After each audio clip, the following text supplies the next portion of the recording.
اللہ الرحمن الرحیم۔ معزز و محترم حاضرین و سامعین، اللہ رب العزت کی فضل و کرم سے رمضان المبارک کی 5ویں شب کی نماز تراویح ادا ہو چکی ہے، اور آج رات نماز تراویح میں قرآن مجید کا جو حصہ پڑھا گیا ہے وہ سب سے پہلے سورۃ النساء کا وہ حصہ جو چھٹے پارے کے آغاز میں ہے اس کی تلاوت کی گئی ہے، تقریباً 1/4 پارے پر مشتمل ہے۔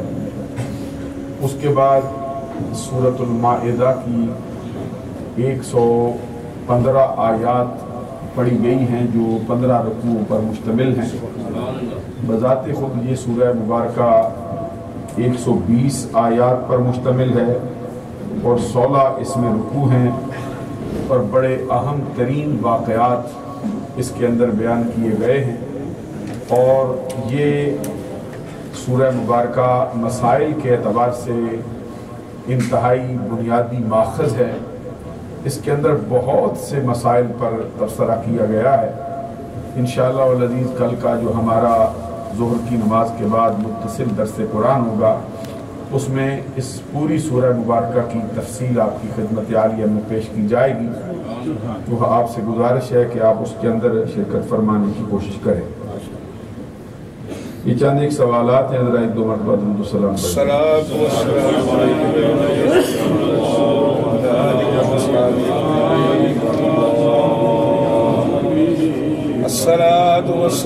وعلی آلہ وصحبہ یا حبیب اللہ۔ پہلا سوال یہ کیا گیا ہے کہ کن وجوہات کی بنیاد پر نماز توڑی جا سکتی ہے؟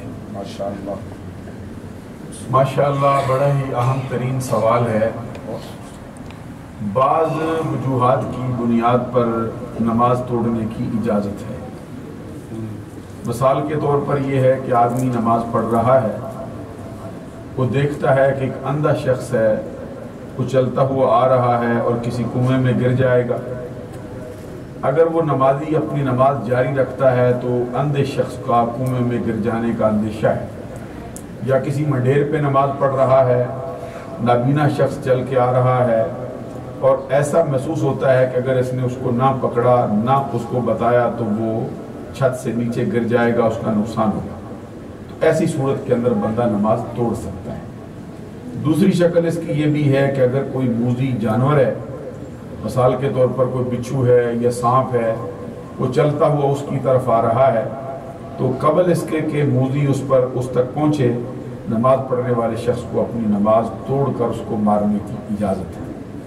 تیسری بات یہ ہے کہ اگر کسی شخص کو یہ محسوس ہو کہ اس کے 4 پیسوں کا نقصان ہو رہا ہے، مثال کے طور پہ یہ سمجھتا ہے کہ میرا وہ سامان پڑا ہے قیمتی، چور اس کو اٹھا کے لے جائے گا، ایسا لگتا ہے کہ چور اس کو پڑ گیا ہے، پکڑے گا، اٹھا کے لے جائے گا، پھر ملے گا نہیں، ایسی شکل کے اندر بھی اس کو نماز توڑنے کی اجازت ہے۔ اور بھی بہت سے ایسی جو ہیں مسائل ہو سکتے ہیں جس کی بنیاد پر نماز توڑنے کی اجازت ہو سکتی ہے۔ دوسرا سوال یہ کیا گیا ہے کہ اگر نماز کے دوران کسی شخص کو حدث لاحق ہو جائے، انہوں نے جو الفاظ استعمال کیے ہیں وہ ہوا کا اخراج ہے، لیکن میں نے اس کو یوں پڑھا ہے کہ اگر کسی کو حدث لاحق ہو جائے، یہ ایک ادب کا قاعدہ ہوتا ہے۔ حدث جو ہے اس کی 2 قسمیں ہوتی ہیں بنیادی طور پر، ایک حدث اصغر ہوتا ہے اور ایک حدث اکبر ہوتا ہے۔ حدث اصغر اس کو کہتے ہیں کہ ایسا شخص جو بے وضو ہو جائے۔ بے وضو ہونے کی کئی شکلیں ہو سکتی ہیں، ہوا خارج اس کی ہو گئی ہے، یا پھر یہ ہے کہ اس کے پیشاب والے حصے سے کوئی پانی کا قطرہ باہر نکل آیا ہے، یا اس کے جسم پر کوئی زخم لگ گیا ہے، خون نکلا ہے اور بہہ گیا ہے، یا اس کے جسم میں سے کسی جگہ پر کوئی زخم ہو گیا ہے، اس میں کوئی کیڑا پڑ گیا، کیڑا باہر نکلا ہے، ایسی شکلوں پر جو ہے بندے کا وضو ٹوٹ جاتا ہے۔ اس کو کہتے ہیں حدث اصغر لاحق ہونا، بے وضو ہو جانا۔ ایک ہوتا ہے حدث اکبر ہونا۔ حدث اکبر یہ ہے کہ وہ شخص جس کو غسل کی ضرورت ہو، ایسا شخص جو جنبی ہو جائے تو اس کو کہتے ہیں یہ اس کو حدث اکبر لاحق ہو گیا۔ یہ حدث اصغر حدث اکبر ناپاکیوں کو کہا جاتا ہے۔ تو اس کے مقابلے میں طہارت ہے، اس کی بھی 2 قسمیں ہیں۔ ایک کو طہارت صغریٰ کہا جاتا ہے، ایک کو طہارت کبریٰ کہا جاتا ہے۔ طہارت صغریٰ وضو ہے اور طہارت کبریٰ جو ہے وہ غسل ہے۔ تو اب یہ سوال ہوا ہے کہ اگر کسی شخص کا نماز دوران کسی کو حدث لاحق ہو جاتا ہے تو وہ کس طرح نئے سرے سے اپنی نماز کا آغاز کرے گا؟ اس کے بارے میں فقہا کے ہاں دو باتیں پائی جاتی ہیں۔ پہلی یہ ہے کہ وہ شخص جو ہے جیسے اس کا وضو ٹوٹا ہے، اس نے اپنی ناک پہ اپنا ہاتھ رکھا اور اپنی صف کو چھوڑا اور چل دیا۔ جب وہ اپنے نمازیوں کی صفوں سے باہر نکلا ہے، وضو خانے گیا ہے، وضو کیا، واپس لوٹ آیا، نہ راستے میں اس نے کسی بندے سے کوئی کلام کیا ہے، نہ کوئی ایسی بات کی ہے جو نماز کو توڑ دینے والی، تو پھر اس کے لیے حکم یہ ہے کہ جہاں سے نماز اس نے چھوڑی تھی وہاں سے پھر اسی جگہ سے وہ شروع کر سکتا ہے، اور بہتر قاعدہ اس کا یہ ہے کہ وہ نماز کو نئے سرے سے شروع کرے۔ اور اگر راستے میں کسی بندے سے کلام کیا ہے یا کسی اور کام لگ گیا ہے، بڑی دیر تک وہاں پہ کھڑا رہا یا کسی اور امور میں مبتلا ہو گیا ہے جو بذات خود نماز کو توڑنے کا باعث ہے، تو پھر وہ جہاں سے چھوڑ کے گیا تھا وہاں سے نماز کو شروع نہیں کر سکتا، بلکہ وہ نئے سرے سے نماز کا آغاز کرے گا۔ اگلا سوال یہ کیا گیا ہے کہ سر کا مسح کرنے کے لیے یا موزوں پر مسح کرنے کے لیے ہاتھ پھر سے گیلے کرنے پڑتے ہیں، صحیح مسح کرنے کا طریقہ کیا ہے؟ جو یہ ہے سر کا مسح کرنا اور پھر موزوں پر مسح کرنا۔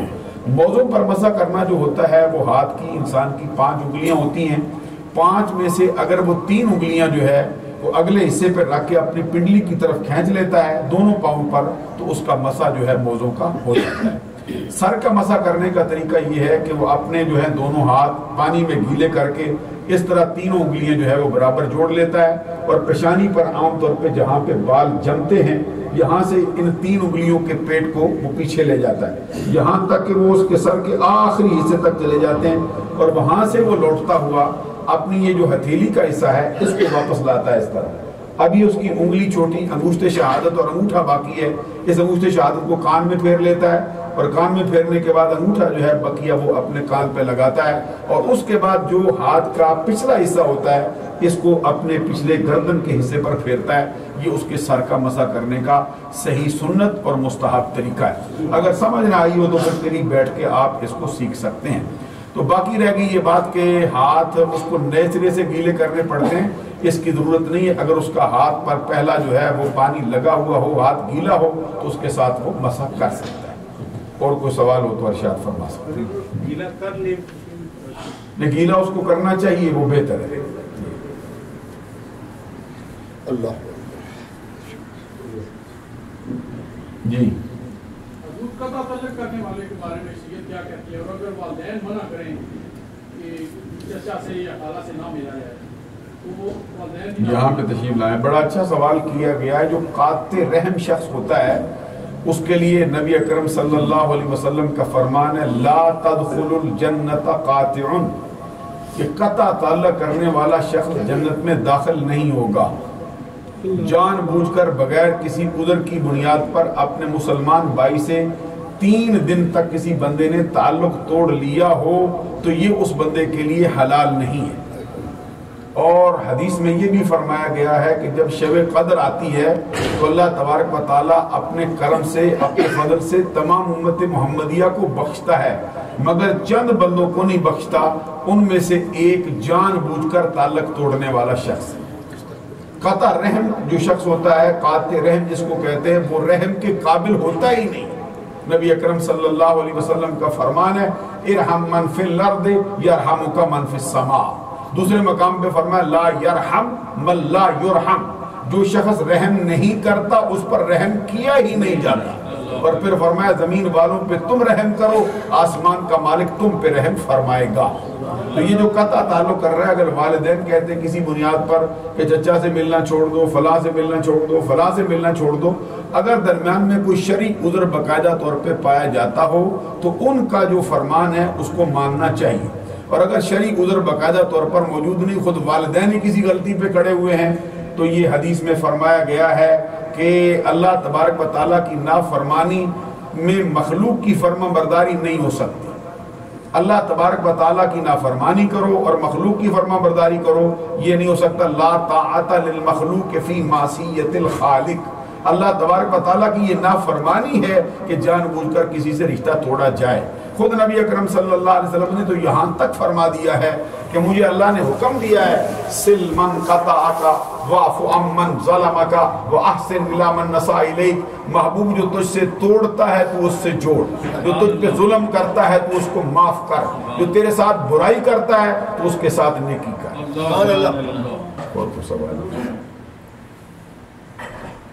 اسی میں لفظ بولا ہے شرعی عذر، یہ کن معنی میں آیا؟ شرعی عذر جو ہے وہ اس کا مطلب یہ ہے کہ ایسا عذر ہے جس کو شریعت حکم دیتی ہے کہ اس بندے سے قطع تعلق کر لے۔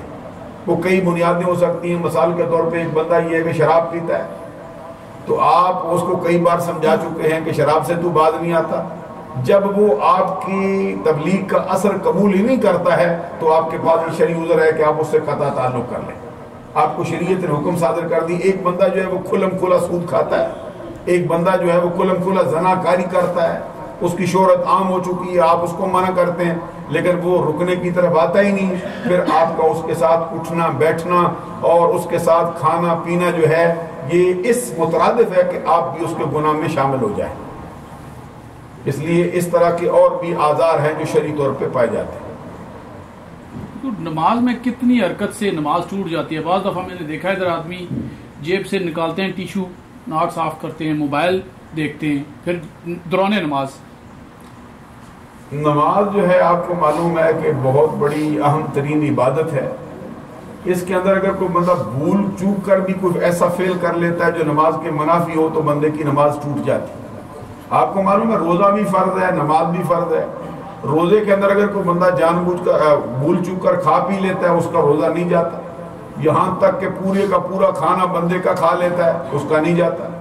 اگر حالت نماز کے اندر کوئی بندہ جو ہے ایک جو چنے کا دانہ ہوتا ہے اس کے برابر کوئی منہ میں پڑی ہوئی چیز اندر نگل جاتا ہے، اس کی وجہ سے اس کی نماز باطل ہو جاتی، اس کی بنیاد پر اس کی نماز فاسد ہوتی۔ پھر یہ ہے کہ ایک ہوتا ہے عمل قلیل، ایک ہوتا ہے عمل کثیر۔ عمل قلیل سے نماز نہیں ٹوٹتی، عمل کثیر سے نماز ٹوٹ جاتی۔ مثال کے طور پہ ایک بندہ قیام میں کھڑا ہے، اس نے جان بوجھ کے دونوں ہاتھ سے کھلے چھوڑ دیے اور یہ ہاتھ اس کے کھلے جو ہیں 3 تسبیحات کی مقدار رہیں گے تو اس کا وضو ٹوٹ اس کی نماز ٹوٹ جائے گی۔ یہ عمل کثیر ہے۔ اگر ایک ہاتھ سے بندے نے کسی نے کوئی کام کیا، مثال کے طور پہ اس کی ٹوپی گر گئی ہے تو وہ بار بار اگر نہیں گرتی، 1-2 مرتبہ ایسا ہوتا ہے تو وہ اپنی ٹوپی جو ہے اس کو سر پہ رکھ سکتا ہے۔ یعنی عمل کثیر اس کو کہتے ہیں کہ دور سے دیکھنے والا بندہ یہ سمجھے کہ یہ بندہ نماز پڑھ ہی نہیں رہا، تو عمل کثیر سے بندے کی نماز جو ہے وہ ٹوٹ جاتی ہے۔ تو جس طرح کی یہ حرکات آپ نے بتائی ہے کہ بندہ جو ہے وہ اس کے ساتھ کھیلنا شروع کر دیتا ہے، جیب میں سے نکالتا ہے، نکال کے پھر دیکھتا ہے، 1-2 گھنٹیاں بجتی ہیں، دیکھتا ہے کس کا فون آیا ہے، نام پڑھتا ہے، پھر اس کو ایسے ہاتھ لگاتا ہے، پھر جیب میں ڈال لیتا ہے، تو اس سے نماز جو ہے وہ ٹوٹ جاتی ہے، یہ برقرار نہیں رہتی۔ تو سب مورگیج لینا الاؤڈ ہے یا نہیں؟ مورگیج کے لیے 2 مسئلے ہیں جو بڑے انتہائی اہم ترین ہیں، سمجھنے چاہیے۔ ایک مسئلہ یہ ہے کہ بعض علماء کا یہ نظریہ ہے کہ لا ربا بین المسلم والحربی فی دار الحرب، مسلمان اور کافر حربی کے درمیان جو ہے یہ سود نہیں ہے۔ تو آپ کو معلوم ہے دنیا کا کوئی کافر ایسا نہیں جو حربی نہ ہو۔ حربی اس کو کہا جاتا ہے جو جنگ پر آمادہ ہو مسلمان کے ساتھ، جب بھی موقع ملے مسلمانوں کی املاک کو، مسلمانوں کے معاملات کو لوٹ جائے، تباہ و برباد کر جائے، جنگ کرنے پہ کھڑا ہو جائے، اس کو کہتے ہیں حربی کافر۔ اس وقت جو کافروں کے معاملے میں مسلمانوں کے احکامات ہیں وہ قریب قریب انہی سے ملتے جلتے ہیں۔ اگر کافر حربی کے ساتھ عقود فاسدہ کے ساتھ، عقود فاسدہ اس کو کہتے ہیں جو مسلمان دونوں آپس میں عقد کریں تو جائز نہ ہو، حرام ہو۔ جب وہ ایک طرف کافر ہو ایک طرف مسلمان ہو، ان دونوں کے درمیان کیا جائے جبکہ اس کے اندر دھوکہ نہ دیا جائے، جھوٹ نہ بولا جائے، فراڈ لگانے کا کوئی خیال نہ ہو، تو ایسی شکل کے اندر وہ عقود فاسدہ کے تحت معاملہ کرنا جو ہے وہ جائز ہے۔ تو جو علماء اس زمرے کے اندر اس نظریے کے حامل ہیں ان کے نزدیک مورگیج پر مکان لینا جو ہے وہ جائز ہے۔ دوسرا یہ ہے کہ جن کے نزدیک یہ ہے کہ وہ ہر بات کو سود کے زمرے میں شامل کرتے ہیں، ان کا کہنا یہ ہے کہ انتہائی مجبوری کی بنیاد پر جو ہے وہ بندہ یہ مورگیج لے سکتا ہے۔ تو وہ مورگیج لینا انتہائی سود کی بنیاد پر جب کہتے ہیں تو اس کا مطلب یہ ہے کہ ان کے ہاں یہ مورگیج جو ہے یہ سود ہے، لیکن انتہا بندہ مجبور ہو گیا کہ اس کا پیسہ تباہ ہو رہا ہے، اس کے املاک تباہ ہو رہی ہیں، بال بچے اس کے پریشان حال ہو رہے ہیں، کرے پہ مکان لیتا لیتا لیتا اس کی زندگی جو ہے وہ ختم ہوتی جا رہی، کمر اس کی ٹیڑھی ہو گئی، پیسہ ایک بھی نہیں بچتا، تو آخر میں اس کے پاس کوئی چیز نہیں رہتی، تو وہ اس صورت میں کہتے ہیں کہ مورگیج لینا جو ہے مکان کے لیے جائز ہے۔ یہ دونوں نظریات ہیں، آپ جس پہ عمل پیرا ہونا چاہیں۔ اور کوئی سوال ہو؟ وعلیکم السلام۔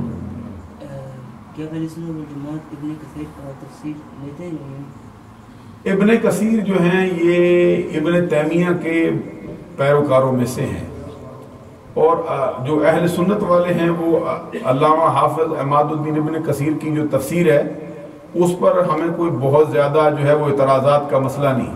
بعض امور جو ہیں ان سے ایک مقامات پر یا بعض مقامات پر بیان ہوئے ہیں، وہ کسی عالم دین سے بیٹھ کے سمجھ لینا چاہیے۔ بہرحال یہ تفسیر اپنے گھر میں رکھنے اور پڑھنے میں کوئی قباحت کی بات نہیں۔ سبحان ربک رب العزت عما یصفون وسلام علی المرسلین والحمد للہ رب العالمین۔ الہی ہماری نماز عشاء، نماز وتر، نماز تراویح اور پڑھے جانے والے قرآن کو اپنی بارگاہ میں قبول فرما، ہماری خطاؤں سے درگزر فرما، ہمارا خاتمہ ایمان پر فرما۔ وصلی اللہ علی حبیبنا محمد وآلہ وصحبہ۔